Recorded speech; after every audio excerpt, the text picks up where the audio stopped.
এটি হচ্ছে আমাদের ম্যাক্সিমাম ডেপথ এবং এখানে আমরা দেখতে পাচ্ছি যে রিফ্লেকশন গ্লোসিনেস।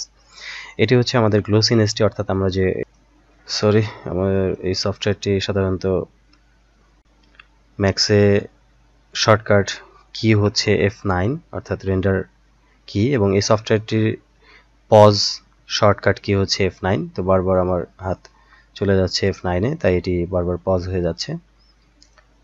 তো এখান থেকে আমি ম্যানুয়ালি চলে যাব, অর্থাৎ এখান থেকে রেন্ডার দেব। আমরা এখানে দেখতে পাচ্ছি যে এখানে বিভিন্ন ধরনের রিফ্লেকশন পড়ছে, অর্থাৎ এই রিফ্লেকশনগুলো আমাদের সাধারণত একদম চকচক, একদম ক্লিন, অর্থাৎ আমরা এই ফ্লোরের রিফ্লেকশনগুলোকে ক্লিয়ারলি দেখতে পাচ্ছি। তো এখানে আমরা রিফ্লেকশনগুলোকে অনেক ক্লিয়ার দেখতে পাচ্ছি, অর্থাৎ প্রত্যেকটি টাইলসের ম্যাচগুলোকে আমরা ক্লিয়ার দেখতে পাচ্ছি, চেকারগুলো। তো এটি হচ্ছে একদম 100% ক্লিয়ার রিফ্লেকশন, অর্থাৎ রিফ্লেকশন ক্লোজনেস 1। যদি আমরা এই রিফ্লেকশনগুলোকে একটু ব্লারি করতে চাই, সেই ক্ষেত্রে আমরা এটিকে 0.9 করে দেব। সেক্ষেত্রে আমাদের সবকিছু এটার গায়ে যে রিফ্লেকশনগুলো পড়ছে সবগুলো রিফ্লেকশনই একটু ব্লারি হবে। তো এবার এটিকে আমরা রেন্ডার দেব।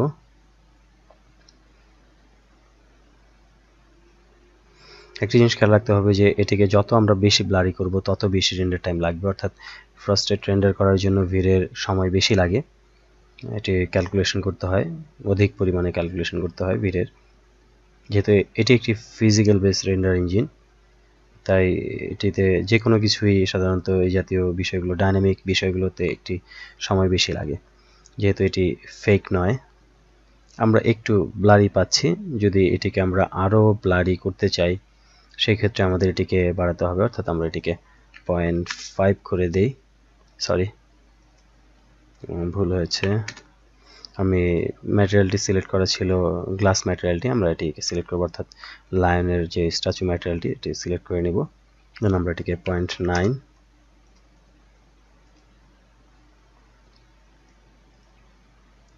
ওকে, এখন আমরা দেখতে পাচ্ছি যে এটি একটু ব্লারি হয়েছে, অর্থাৎ ম্যাটেরিয়ালটি একটু ঘোলা হয়েছে। আমরা দেখতে পাচ্ছি এখানে একটু ব্লারি হয়েছে, অর্থাৎ ম্যাটেরিয়ালটি অনেকটাই ঘোলা, বোঝা যাচ্ছে না। একইভাবে আমাদের বডির গায়ে যে রিফ্লেকশনগুলো পড়ছে সেগুলো আমাদের ব্লারি আসবে, অর্থাৎ লাইটের যে রিফ্লেকশনটি সেটি। এটি সাধারণত কোনো ফ্রস্ট টাইপের ম্যাটেরিয়াল করার জন্য, ধরা যাক এটি এখন দেখাচ্ছে যে কালার, অর্থাৎ উপরে একটি কালার পেইন্টিং কোড দেওয়া হয়েছে, এই জন্য এরকম ম্যাটেরিয়ালটি। একটি জিনিস খেয়াল রাখতে হবে, আমরা যে কোনো জিনিস দূর থেকে বা আমরা যে কোনো জিনিস দেখে বুঝতে পারি যে এটি কি অবজেক্ট দিয়ে তৈরি বা এটি কিভাবে তৈরি বা কোন ধরনের ম্যাটেরিয়াল দিয়ে তৈরি। এটি দেখার বা বোঝার উপায় একটি, সেটি হচ্ছে আমাদের চোখ বা এবং আমাদের মেমোরি, অর্থাৎ ইতিপূর্বে আমরা সেটিকে দেখে চিনে রেখেছি যে এই অবজেক্টটি আসলে কি। পরবর্তীতে ওই জাতীয় রিফ্লেকশন, কালার এবং ফ্রস্ট টাইপের রিফ্লেকটিভ অবজেক্ট সব কিছু দেখে আমাদের ব্রেন ক্যাপচার করে নেয় যে আসলে অবজেক্টটি কি। সে মেমোরি থেকে বের করে নিয়ে সে বলে দিতে পারে যে অবজেক্টটি হচ্ছে এই ম্যাটেরিয়াল দিয়ে তৈরি আনুমানিকভাবে, এবং অনেক কিছু একদম 100% ভাবেই বলা যায় দেখে যে এটি এই ম্যাটেরিয়াল দিয়ে তৈরি। তো একইভাবে আমরা আমাদের খেয়াল রাখতে হবে যে আমাদের দেখার উপর নির্ভর করবে যে আমরা এটি কি ম্যাটেরিয়াল তৈরি করব। এই জন্য প্রয়োজনে রিয়েল ম্যাটেরিয়ালটি কাছে রেখে সেটিকে দেখে আমরা ম্যাটেরিয়ালটি মডিফাই করব। তো এখানে আমরা দেখতে পাচ্ছি যে ব্লারি হয়েছে, অর্থাৎ রিফ্লেকটিভ অংশগুলো ব্লারি হয়েছে। তো এটিকে যদি আমরা আরও ব্লারি করতে চাই, অর্থাৎ এটিকে যদি আমরা ব্রাশ টাইপের ম্যাটেরিয়াল করতে চাই, অর্থাৎ এটি ম্যাটেরিয়াল উপরে বিশেষ এক ধরনের পলিশ করা হয়েছে যাতে এটি রিফ্লেকশনটি ব্লারি হয়, সেক্ষেত্রে আমরা এটিকে 0.7 করে দেখি যে কি পরিমাণে ব্লারি হয়েছে। আমরা এটিকে রেন্ডার দেব।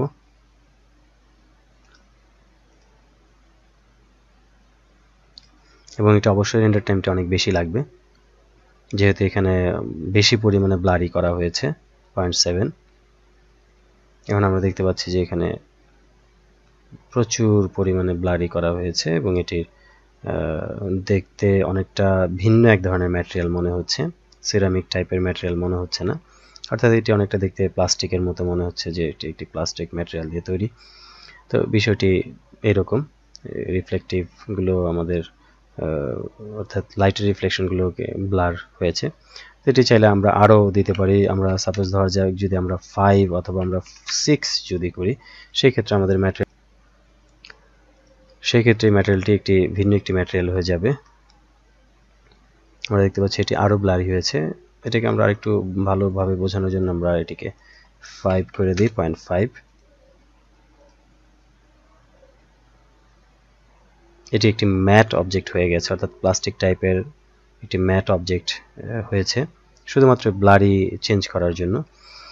তো এখানে আরেকটি বিষয় আছে, এটি আমি এখনই আলোচনা করব। সেটি হচ্ছে যে এখানে প্রচুর পরিমাণে নয়েজ, অর্থাৎ দেখে মনে হচ্ছে যে এটি একটি নয়েজি একটি সারফেস, কিন্তু আসলে এটি তা না। এটি নয়েজ হচ্ছে এটির সাবডিভিশন অনেক কম, এই জন্য। তো আমরা ব্লারি হয়ে গেছে, এটির আমরা সাবডিভিশন ম্যাপ বাড়িয়ে দিলেই এটি নয়েজটি কমে যাবে। তো এখানে আমরা দেখতে পাচ্ছি এই যে ম্যাটেরিয়াল রিফ্লেকশনের সাবডিভিশন, এই সাবডিভিশন যত বেশি দেব তত বেশি রেন্ডার টাইম লাগবে এবং তত বেশি নয়েজ ছাড়া রেন্ডার হবে, অর্থাৎ নিখুঁত। তো এটিকে প্রথমে আমরা 32 করব, এবার রেন্ডার করব। তো আমাদের আগের যে নয়েজ ছিল সেই নয়েজের যেতে এখন,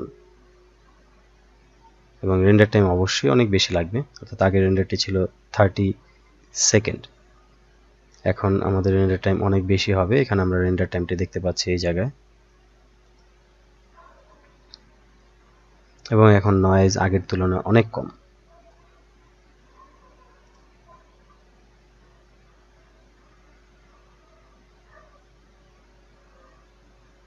এখন রেন্ডার টাইম অনেক বেড়েছে আগের চাইতে। আমি স্ক্রিনটিকে পজ করে দিচ্ছি ফাস্ট রেন্ডার হওয়ার জন্য। আমাদের রেন্ডারটি হয়ে গেছে। আমরা এখানে দেখতে পাচ্ছি যে 59 সেকেন্ড, প্রায় 1 মিনিট আমাদের সময় লেগেছে রেন্ডার টাইম। এখানে আমরা এটিকে আরেকটি কপি করে নিই। ওকে,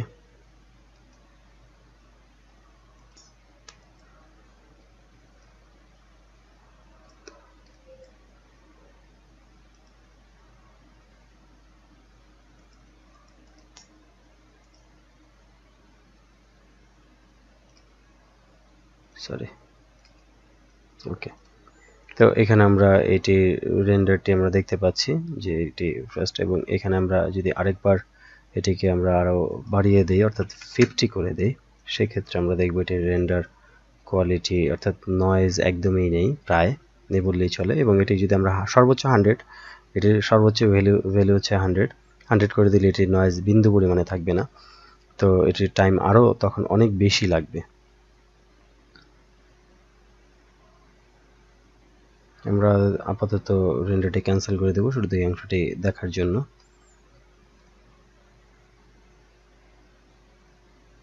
ক্যান্সেল করে দিচ্ছি, এবার এটিকে আমরা দেখি। আমাদের এখানে যে পরিমাণে নয়েজ আছে এর চেয়ে কম এখানে নয়েজ, যেমন এই জায়গাতে। তো এই বিষয়টি হলো আমাদের একটি গুরুত্বপূর্ণ বিষয়, যে সাবডিভিশন আমরা কি পরিমাণে দিব। এই সাবডিভিশনটি আমাদের রেন্ডার স্পিড এবং টোটাল কোয়ালিটির উপর নির্ভর করে হিসাব করে আমাদের সাবডিভিশন ম্যাপটি প্রয়োজন অনুযায়ী দিতে হবে। এটি আমি আবার আগের জায়গায় নিয়ে যাচ্ছি, 8 করে দিচ্ছি। ওকে, এবং এটিকে আমি আবার 1 করে দিচ্ছি, যে এটি রিফ্লেকশন নরমাল করার জন্য। তো এই হচ্ছে আমাদের রিফ্লেকশনের একটি বিষয়। এবং নিচে আমরা দেখব রিফ্লেকশনের বিষয়টি হচ্ছে যে এটি আমরা ভিতর, মানে অর্থাৎ গ্লাসের মতো, অর্থাৎ ট্রান্সপারেন্ট গ্লাসের মতো আমরা এর ভিতর দিয়ে কিছু দেখার যে বিষয়টি আছে, সেই রিফ্লেক্টিভিটি আমরা এখান থেকে তৈরি করব। তো এখানে রিফ্লেক্টিভিটি করার জন্য আমাদের অবশ্যই একইভাবে ম্যাটের মতো সাদা করে নিতে হবে। এটিকে আমরা সাদা করলে দেখতে পাবো যে অবজেক্টটি আমাদের ভ্যানিশ হয়ে গেছে, এজন্য আমরা F4 দিয়ে আমরা এটি সেগমেন্ট করে নিব। ওকে, এবার আমরা এটিকে একটি রেন্ডার দিব নরমাল এই পজিশনে। সরি, ওকে, এখান থেকে যাই। এটি আমরা দেখতে পাচ্ছি যে এটি সম্পূর্ণ একটি ট্রান্সপারেন্ট অবজেক্ট, অর্থাৎ কাচের গ্লাস টাইপের বা শোপিসের মতো দেখাচ্ছে, যে কাচের গ্লাস টাইপের। ভিতর দিয়ে আমরা যা কিছু রাখবো সব দেখতে পাবো। দরজাকের ভিতর থেকে আমরা একটি টিপট রাখবো। ওকে, টিপট আমরা এখানে অর্ধেক, এখানে অর্ধেক, আমরা এটি সেগমেন্ট। ওকে, এবার এটি আমরা কালার বিএনটিএল, ওকে, এটির কালার রেড করে দিই ক্লিয়ার বোঝার জন্য। ওকে, এবার আমরা এটিকে রেন্ডার করব। আমরা দেখতে পাচ্ছি যে ওই অবজেক্টের ভিতর দিয়ে আমরা রিফ্লেক্টিভিটি মাধ্যমে আমরা অবজেক্টটি দেখতে পাচ্ছি, অর্থাৎ এটির ভিতর দিয়ে অবজেক্টের অংশ দেখা যাচ্ছে, কিন্তু এটি একটি আৎস কাচ বলি সাধারণত আমরা, বা ম্যাগনিফাইং গ্লাস বলি। তো ম্যাগনিফাইং গ্লাসের মতোই কাজ করছে, যেহেতু এটি একটি ডাইনামিক ম্যাটেরিয়াল। তো এখানে আমরা যখন পিছনে কোনো অবজেক্ট রাখবো সেটি ম্যাগনিফাইং গ্লাসের মতো কাজ করবে, যেহেতু এটির থিকনেস অনেক বেশি। তো এই অবজেক্টটিকে আমি কাছে নিয়ে আসবো, অবজেক্টিভ আমি আরো অনেক কাছে নিয়ে আসবো। সেই ক্ষেত্রে আমরা দেখব যে এটির ইফেক্টটি অনেক চেঞ্জ হয়েছে। ওকে, এটির রিফ্লেক্টিভিটি অনেক চেঞ্জ হয়েছে, আমরা এখানে দেখতে পাচ্ছি।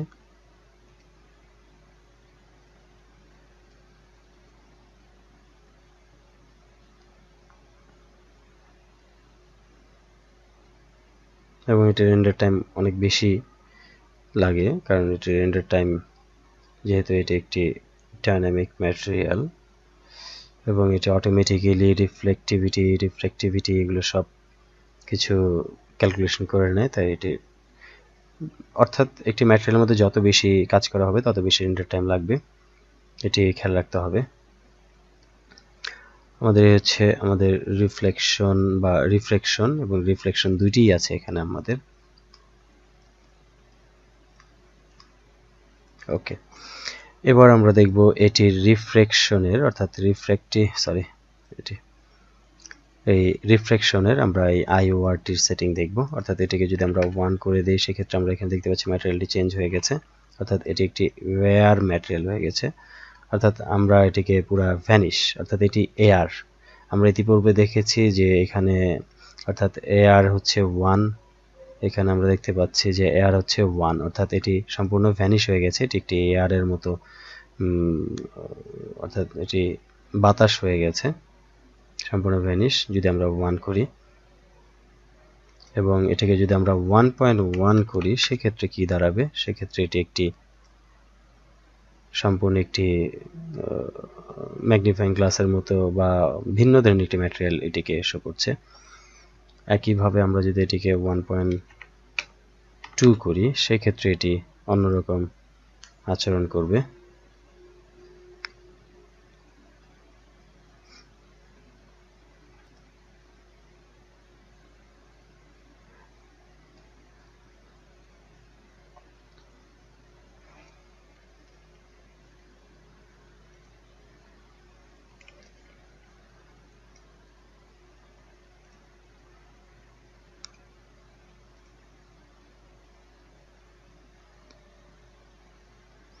ওকে, আমাদের রেন্ডার হয়েছে, আমরা এখানে দেখতে পাচ্ছি এই ইফেক্টটি।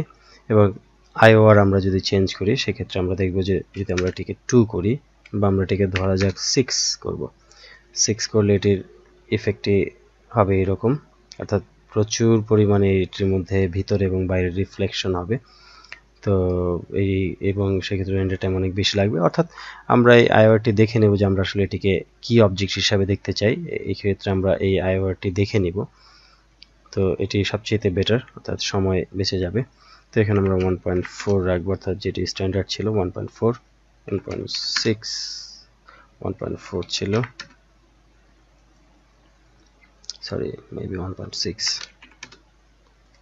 ওকে, আমরা এটিকে রেন্ডার করব এবং দেখে নিই, হ্যাঁ এটি আগের পজিশনে চলে আসছে।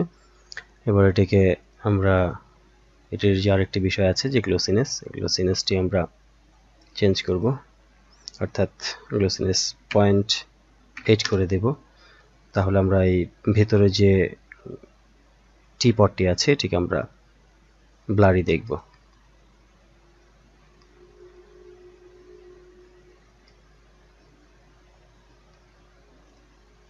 পজ করে দেব।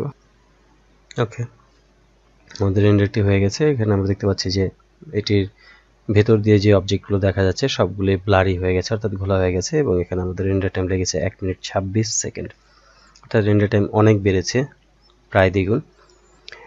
তো এইভাবে আমরা এটিকে গ্লোসিনেস আরও বেশি বাড়িয়ে এটিকে আরও বেশি ফ্রস্ট করতে পারবো। এবং এখানে সাবডিভিশন এই একইভাবে, এখানে যে ব্লারি যে নয়েজি দেখা যাচ্ছে সেটির নয়েজ কমানোর জন্য অবশ্যই সাবডিভিশন এখানে বাড়াতে হবে।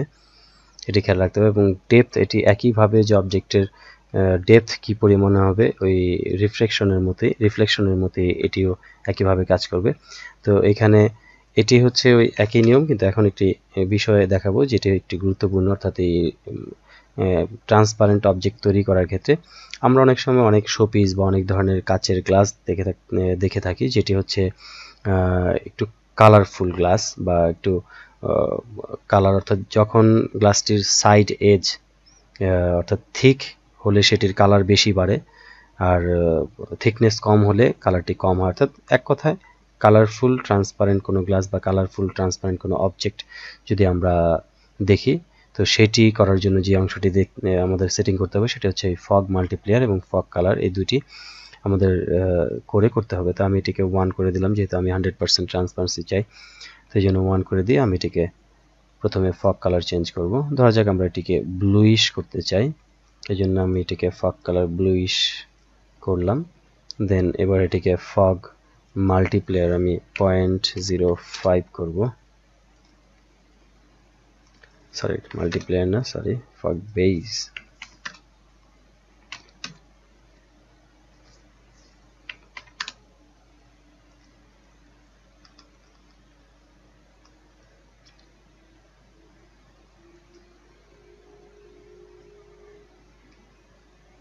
এটা একটি ট্রান্সপারেন্ট কাচের গ্লাসের মতো দেখাচ্ছে, এটিকে আমি আরো হালকা করে দেখাচ্ছি।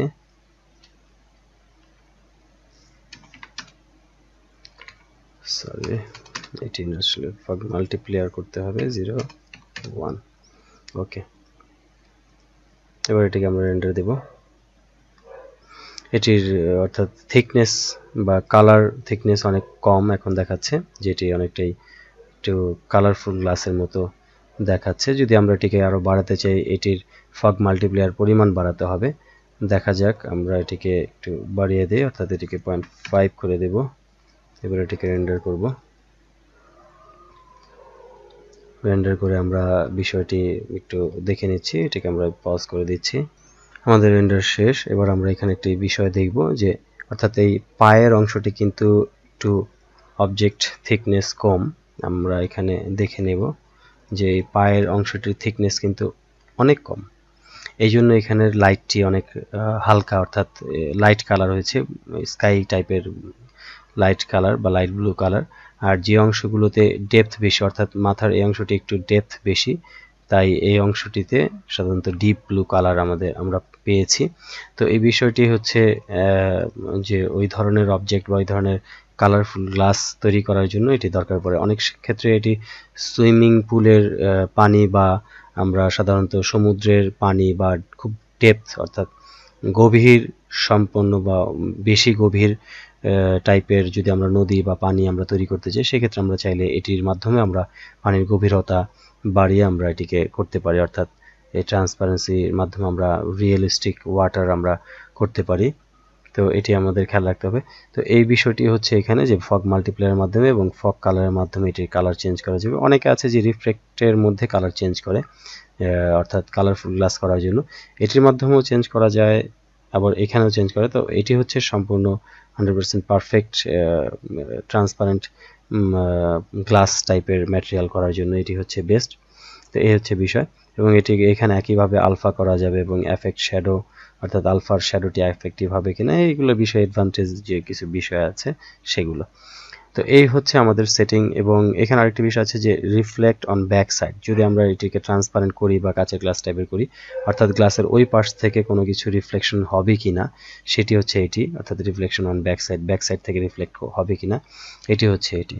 এবং সর্বশেষ আরেকটি বিষয় আমি বলতে চাই যে এখানে যেমন ডিফিউজার, আমরা জানি যে ডিফিউজের পাশের যে নন বাটনটি আছে, এখানে ক্লিক করে আমরা যদি কোনো ম্যাটেরিয়াল অর্থাৎ পিকচার দেই, সেটি আমরা দেখতে পাবো। একইভাবে আমরা চাইলে প্রত্যেকটি বাটনের মধ্যে আমরা বিভিন্ন গ্রেডিয়েন্ট বা ম্যাটেরিয়াল বা অন্যান্য অপশনগুলো আমরা ব্যবহার করে ম্যাটেরিয়ালটিকে আমরা বিভিন্নভাবে সাজাতে পারি বা ম্যাটেরিয়ালটিকে আমরা চেঞ্জ করতে পারি।